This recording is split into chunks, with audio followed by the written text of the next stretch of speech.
حالا شو جلدی کوه فینش پوهن مخمخ کاری جلدی کوه چې ګټلې نه ده ګټلې نه ده. یو لرې پراته کلی و چې نوم یې لتمبر و. هلته داسې ساده ژوند و لکه د نورو کلیو د هټو کورونه کږې وږې لارې شنه کروندې او خلک چې ژوند یې ډېر ساده او آرام. د همدې لتمبر کلی په یو کونج کې یو کوچنی او زوړ کور و چې هلته یو هلک اوسېده چې نوم یې احمد و. احمد ژوند ډېر سخت و. د هغه پلار د ماشومتوب په وخت کې وفات شوی و او مور یې تل ناروغه وه. په کور کې نه ښه خواړه نه ښه جامې او نه کومه اسانتیا. احمد ټوله ورځ کار کوو. کله به کروندو کې مزدوري، کله د لرګیو ټولول تر څو د شپې خپلې مور ته څه خواړه یوسي. خو د دې ټولو سختیو باوجود احمد په مخ کې یو عجیب شان رڼا وه. یو امید و لکه هغه پوهېده چې یوه ورځ به هر څه بدل شي. د احمد په ژوند کې تر ټولو عجیب شی د هغه یو ملګری و. یو میږی، دا کومه عادي میږی نه و. احمد هغه یوه ورځ ولیدو چې زخمي پروت و. شاید د چا تر خپو لاندې شوی و یا د کومې مرغۍ له برید څخه بچ شوی و.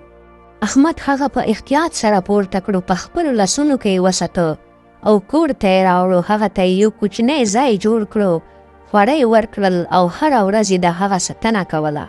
په شروع کې د یوازې رحم، خو ورو ورو یو عجیبه خبره وشوه. کله چې احمد له هغې میږي سره خبرې کولې داسې ښکارېده لکه هغه یې خبرې درک کوي. هغه به د احمد په اشاره حرکت کوو، د هغه غږ ته به درېده او بیا به روانېده. احمد ته یقین شو چې دا میږی یوازې یو حشره نه ده بلکې د هغه ریښتینې ملګرې ده. ورځې تېرېدې او هغه میږی ورو ورو غیر عادي ډول لویه کېده. لومړی د دانې په اندازه و، بیا د ګوتو په اندازه او بیا داسې لوی شو چې احمد پرې ښکته کېنستلی شو. څو میاشتې وروسته دا دومره لوی شو چې احمد به پرې سور کېدی شو. د لتمبر خلک چې دا سینا به یې لیدله ډېر حیرانېدل، خو د هغوی حیرانتیا ډېر وخت جدي نه پاتې کېده. هغوی به پرې ملنډې وهلې. ګورئ احمد لیونی شوی دی، اوس به په میږي سپور شي. د هغه سره خو اس نشته، نو میږی یې غوره کړه. احمد د ټولې خبرې اورېدې خو خاموشه و. هغه پوهېده چې خلک یوازې هغه څه ګوري چې ښکاري، نه هغه څه چې زړه کې وي. هر کال په لتمبر کې یو لویه میله کېده چې د کلي د سردار لخوا به انتظام کېده. دا میله یوازې تفریح نه و بلکې د عزت، طاقت او وقار نښه وه. په دې میله کې تر ټولو مهمه سیالي د اسونو منډې وې چې د لرې لرې کلیو څخه خلک خپل غوره اسونه راوستل. خو یوه خبره تل یو شان وه، هر کال د سردار آس ګټونکی کېده. هغه اوس ډېر قوي او تیز و. خو ځینې خلک ویل چې هیڅوک د سردار خلاف د سیالۍ جرأت نه لري. هر څه چې و نتیجه به یې تل یوه وه، د سردار بریا. احمد د ټول د ماشومتوب ولیدل. هر کال به میلې ته تللو، خلکو ته به یې کتل، خو د هغه په زړه کې به یوه هیله پیدا کېده. کاش چې هغه هم یو ځل په دې سیالۍ کې برخه اخیستی وای. خو بیا به یې خپل حالت ته کتل او خاموشي به کور ته ستنېده. یو کال چې د مینې تیاري روانې وې، احمد ته یو نوی فکر راغی. هغه خپل میږي ته وکتل چې اوس قوي او تیز شوی و. د هغې په سترګو کې عجیب شان ځلا وه او په قدمونو کې چوپتیا وه. آیا موږ دا کولی شو؟ احمد په ورو وویل. میږي داسې ښکارېده لکه د هغه خبره یې درک کړې وي. هاوشا وګرځېده لکه ځواب یې چې ورکړی وي. هو موږ کولی شو. د میلې ورځ راغله. ټول لتمبر کلی رنګارنګ جامو کې ښایسته شوی و. ماشومان یې منډې وهلې، دوکانونه لګېدلي وي، ډولونه وهل کېدل او هر طرف خوشحالي وه. د میدان په یو اړخ کې اسونه ولاړ وو او د هغوی ملکان په فخر سره ورسره ولاړ وو. هم هغه وخت احمد میدان ته داخل شو، په خپله میږي سپور. لومړی خلکو ته باور نه راتلو چې څه ویني. بیا ناڅاپه خنداګانې پورته شوې. دا څه تماشه ده، میږي باندې به سیالي کوي، دا خو نن ټول وخندوي. سردار هم له خپل ځای راپاڅېد او احمد ته یې وکتل. بیا یې وخندل او ویل، هلکه دا لویه توکه نه ده، دلته لوی لوی اسونه سیالي کوي، ته ولې خپل ځان شرموي؟ احمد په آرام ویل، سردار صاحب کله کله هغه څه چې ټول کښکاري حقیقت کې بدلیږي، ما یوازې یو چانس راکمه ته. سردار په خندا وویل، ښه که ته یې بایلې نو خپله ذمه داري به ودې وي.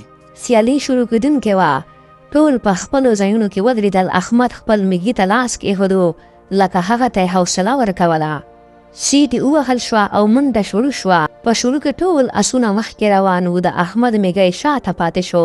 خلک بیا وخندل، ځینې خو نورو ورته هم ونه کتل، خو احمد ارام و. هغه ورو ورو وویل اوس وخت راغلی هغوی ته وښیه. هم هغه وخت میږی بدل شو. د هغې قدمونه تیز شول، سرعت یې زیات شو او داسې منډه یې شروع کړه لکه هوا چې څیروي. ورو ورو یې یو یو اسونه شاته پرېښودل. د خلکو خندا په حیرانتیا بدله شوه. خاموشي خپره شوه. ټول یوازې احمد او د هغه میږي ته کتل. په پای کې هغه وخت هم راغی چې د احمد میږي د سردار آس هم شاته پرېښودو. په میدان کې بشپړه چوپتیا شوه. بیا ناڅاپه چا چکچکي شروع کړل. بیا به ټول میدان د چکچکو په غوږونو ډک شو.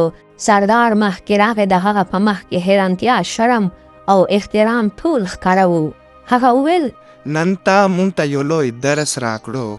مونږ ته تا د ستا حالت له مخې قضاوت وکړو، خو تا وښوده چې حقیقي ځواک نه په مال کې وي نه په ظاهر کې وي، بلکې په یقین او محنت کې وي. احمد موسکی شو او ویل ما یوازې په خپله ملګري باور کړی و. له هغې ورځې وروسته د نتمبر د خلکو نظر بدل شو. هغوی احمد ته د عزت په سترګه کتل شروع کړل. هغه کسان چې پخوا به یې ملنډې وهلې اوس به یې خبرې اورېدې. احمد خپل بریا غرور ته بدل نه کړو. هغه ته دا د یو مسؤلیت په ټوکه واخیستو. خلکو ته به یې ښودنه کوله چې هیڅوک کم مه ګڼئ او خپلو خوبونو ته وفادار اوسئ. دا کیسه تر ډېرو کلونو پورې ژوندۍ پاتې شوه. اوس خلکو به یې مثال ورکوو.